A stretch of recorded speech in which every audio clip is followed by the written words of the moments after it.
కోడలుగా తీసుకొస్తున్నాడు. ఆ విషయంలో మా అశ్విన్ చాలా అదృష్టవంతుడు అనుకున్నానమ్మా. కూతురుగా నీ కుటుంబం గురించి, నీ వాళ్ళ గురించి ఆలోచించాలి. నేనది కాదనడం లేదు. అలాగే నువ్వు కాపురం చేయాల్సిన ఇంటి గురించి, ఈ ఇంట్లోని మనుషుల గురించి కూడా కాస్త ఆలోచించాలి కదమ్మా. అలా ఆలోచించగలిగితే నీ వైపు నుంచి ఒక మంచి నిర్ణయం వస్తుంది. మీరు ఎన్నిసార్లు చెప్పినా, ఎంత చెప్పినా నా నిర్ణయం మారదు.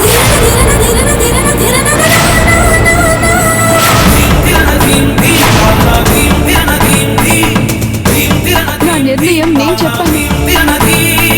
ఇక మీరు ఎలాంటి నిర్ణయం తీసుకున్నా నాకు ఎలాంటి అభ్యంతరం లేదు. ఆనంది, ఆలోచించి జాగ్రత్తగా మాట్లాడు. నువ్విలా మాట జారడం అంటే అందమైన నీ జీవితాన్ని చేజార్చుకోవడమే అవుతుంది.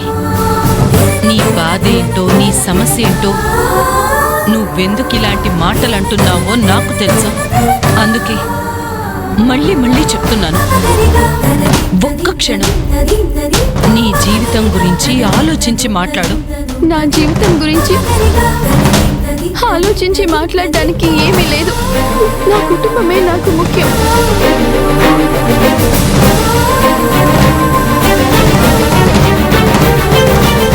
మరి నా కొడుకు జీవితం చెప్పమ్మా, వాణ్ణేం చేయమంటావు?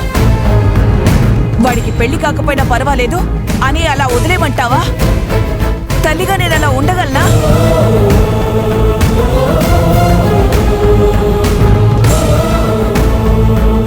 నెలల్లో పెళ్లి జరిగి తీరాలి అని మీరు అనుకుంటున్నప్పుడు నా కోసం ఎదురు చూడటం ఎందుకు?